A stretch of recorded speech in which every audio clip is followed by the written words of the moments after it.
어제 고린도전서와 고린도후서 사이에 지금은 남아있지 않지만 바울이 눈물로 쓴 편지가 있다, 이렇게 말씀드렸죠.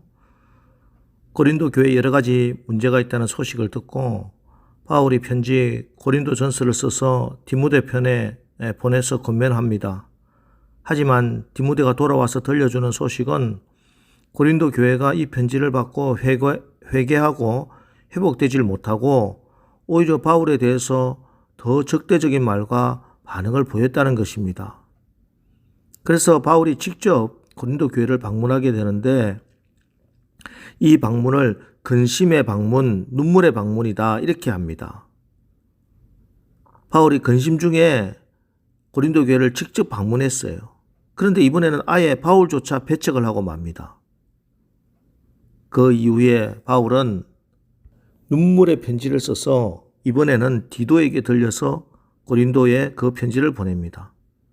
하지만 기다려도 고린도로 간 디도가 돌아오지 않자 그는 마게도냐로 가게 되지요. 왜냐하면 디도가 돌아올 때 반드시 그 마게도냐를 거쳐서 돌아오기 때문에 한시라도 이번에 보낸 눈물의 편지를 읽고 고린도 교회가 회개했다 하는 소식을 듣기를 원했기 때문입니다. 참 그의 근심이 얼마나 심했는지 짐작이 가는 부분입니다. 그러면 우리는 그렇게 소식이 궁금하면 직접 고린도 교회에 다시 한번 더 가면 되지 않겠느냐, 이렇게 생각이 들지요.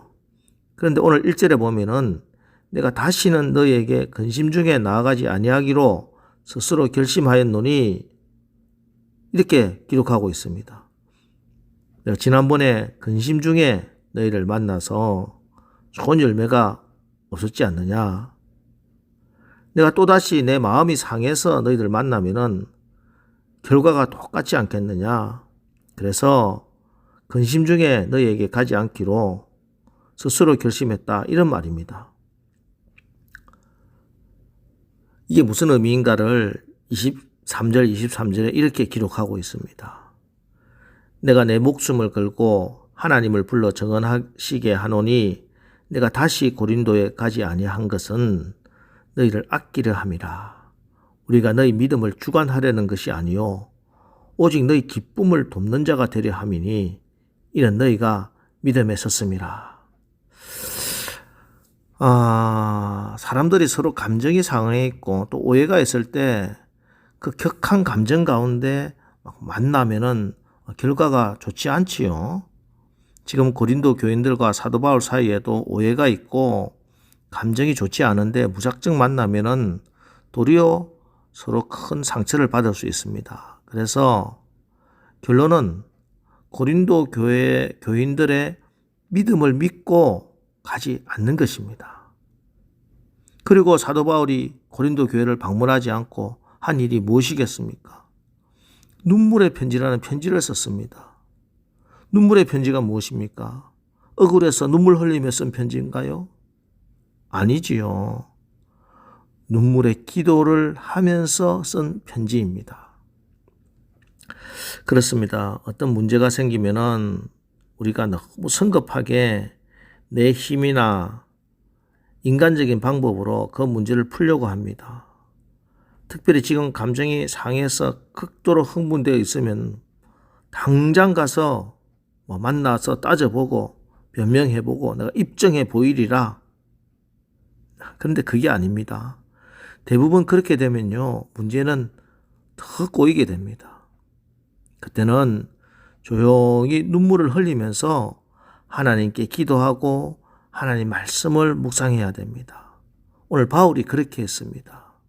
고린도 교회를 위해서 근심하며 눈물을 흘리며 기도했습니다. 그 결과가 그러면 어떻게 되었습니까? 사도 바울이 고린도 교회를 방문하지 않았는데도 고린도 교인들이 회개하는 역사가 일어났다는 것이죠. 이 고린도 후서는요, 사도 바울이 고린도 교회를 방문하지 않고 말씀과 기도로 눈물로 흘리며 편지를 썼는데 그 편지를 보고 회개했다는 소식을 듣고 기쁜 마음에 쓴 게 이 고린도 후서입니다. 그렇습니다. 여러분, 우리가 일하면은 내가 직접 나서면은 내가 일하는 것이 되고 오히려 문제를 어렵게 만듭니다. 그러나 우리가 기도하면은, 특별히 눈물을 흘리며 기도하면은 하나님이 일하십니다. 기도는 만사를 해결합니다. 기도는 만사를 변화시킵니다. 기도하면 희망이 생기는 것입니다. 그리고 이렇게 기도로 하나님의 역사를 이루어 고린도 교회에서 기쁜 소식을 접하게 되는데, 그리고 이제 바울이 내린 결정이 있습니다. 사실 바울과 고린도 교인들 사이에 이렇게 문제를 일으키고 이간질하고 한 사람들이 있었지요. 유대에서 온 사람들, 그리고 그 말에 부하내동해서 바울을 적대했던 사람들. 자, 그 사람들을 이제 용서할 뿐만 아니라 위로하라, 이렇게 권면하고 있습니다. 그럼 바울이 이렇게 자기를 대적했던 사람들, 정말 눈물을 흘리며 기도할 수밖에 없도록 만들었던 그 사람들을 용서할 수 있는 이유가 무엇입니까? 바울이 그렇게 너그러운 사람이라서요? 아닙니다. 바울의 성격은 그렇게 너그러운 사람이 아닙니다. 바울이 용서할 수 있었던 것은 자기가 하나님으로부터 용서의 은혜를 입은 사람이다 하는 것을 분명히 알았고 믿었기 때문입니다. 그래서 10절에 너희가 무슨 일이든지 누구를 용서하면 나도 그리하고 내가 만일 용서한 일이 있으면 용서한 그것은 너희를 위하여 그리스도 앞에서 한 것이니 하고, 바울이 저들을 용서한 것은 너희를 위하여 그리스도 앞에서, 하나님 앞에서 한 것이다, 이렇게 밝히고 있습니다. 예, 용서는 그리스도 앞에서 하는 것이 용서입니다. 나를 용서해 주시고 나를 용납해 주신 그리스도 앞에 서면은 용서할 수 있는 것입니다. 참 절대 용서하기 힘든 사람들이 있지요. 예, 정말 우리가 남을 용서하는 건 쉬운 일 아닙니다. 왜? 용서는 인간의 본성에서 나오는 것이 아니기 때문입니다. 눈에는 눈, 이에는 이로 갚겠다는 것이 우리 인간의 본성입니다. 그런데도 용서가 가능할 수 있는 비결이 있다면은 끝없이 우리가 받은 용서를 바라보는 길밖에 없습니다. 누구든지 자기에게 잘못한 사람의 잘못을 생각한다면 용서해 주기 어렵습니다. 그러나 자기가 하나님 앞에서 누구였는지, 그리고 하나님이 어떤 분인지를 깨닫고 신뢰하고 의지하면 용서가 가능해집니다. 그 길밖에 없습니다. 여러분, 사탄에게 속지 마십시오. 우리가 분명히 알아야 하는 사실은 하나님이 우리에게 심판할 권세를 주지 않았다는 것입니다. 공의는 하나님이 세우는 거지 내가 나서서 핏대 올리며 세우는 게 아니라는 사실을 분명히 아시기 바랍니다. 우리가 주께 받은 계명은 오직 서로 사랑하고 서로 용서하라는 계명뿐입니다. 여러분, 우리가 다른 사람을 용서해야 할 근본적인 이유가 여기에 있습니다. 내가 하나님 앞에서 그렇게 엄청난 사랑을 받고 내가 하나님 앞에서 그렇게 어마어마한 은혜를 입었는데 억울하다고요? 분통이 터진다고요? 아니요, 그럴 수 없습니다. 내가 받은 이 상처가, 내가 당한 이 억울함이 우리 주님만큼인지 여러분 한번 생각해 보십시오. 하나님이 나를 용서한 것 이상으로 용서할 필요는 없어요. 주님이 나를 용서하신 것만큼만 용서하십시오. 내가 하나님 심판대 앞에 섰을 때 큰 사역자가 되어서 하나님 앞에 서지 못해도 괜찮아요.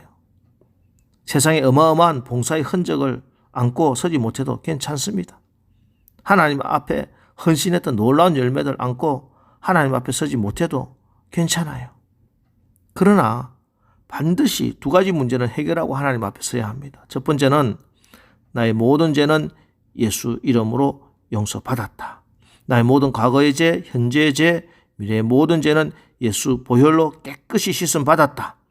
이 확신 가지고, 이 믿음 가지고 하나님 앞에 서야 합니다. 또 하나는 나는 내게 아픔을 주었던 모든 사람을 용서했다. 내게 상처를 주었던 모든 사람 용서했다. 내게 손해를 끼쳤던 그 사람 나는 용서했다 하는 그 흔적을 가지고 서야 합니다. 이것이 내가 하나님으로부터 용서함을 받았다는 증거가 됩니다. 여러분, 용서가 구원이고 천국의 씨앗입니다. 이제 오늘 하루 사람 보지 말고 환경 바라보지 말고 그리스도 앞에서 저 십자가 위에서 용서하시는 예수님 앞에서 그 예수님 바라보고 그 예수님의 마음을 품고 성령 충만함으로 용서함으로 우리가 오늘도 하나님 나라 천국을 경험하시고 또 천국을 퍼뜨리는 천국의 씨앗들로 살아가는 저와 여러분 되시기를 주의 이름으로 축원합니다. 기도하겠습니다. 하나님, 오늘 예수님을 바라보고 그리스도 앞에서 용서하는 바울의 말씀을 읽고 묵상합니다. 주께서 십자가에서 피 흘리심으로 나의 모든 죄와 상처까지도 치유를 받고 용서함을 받은 줄 분명히 믿습니다. 그래서 이제 나도 용서할 힘을 받은 줄도 믿습니다. 이제 더 이상 미움과 분노의 골짜기에서 사탄에게 묶이지 않게 하시고 말씀에 복종하여 사단의 모든 묶음을 풀어버리고 하늘나라 좋은 것들로 풍성하고 자유하고 행복하게 살아가는 저희들 오늘 하루 될 수 있도록 용서로 사랑으로 치유로 모든 것이 회복되는 오늘 하루 되게 축복하여 주옵소서. 예수님의 이름으로 기도합니다. 아멘. 이제 오늘 하루도 우리가 서로 용서함으로 우리 가운데 하나님 나라가 임하게 하옵소서. 오늘 말씀 붙들고 우리 기도하고 나가겠습니다. 우리 기도하겠습니다.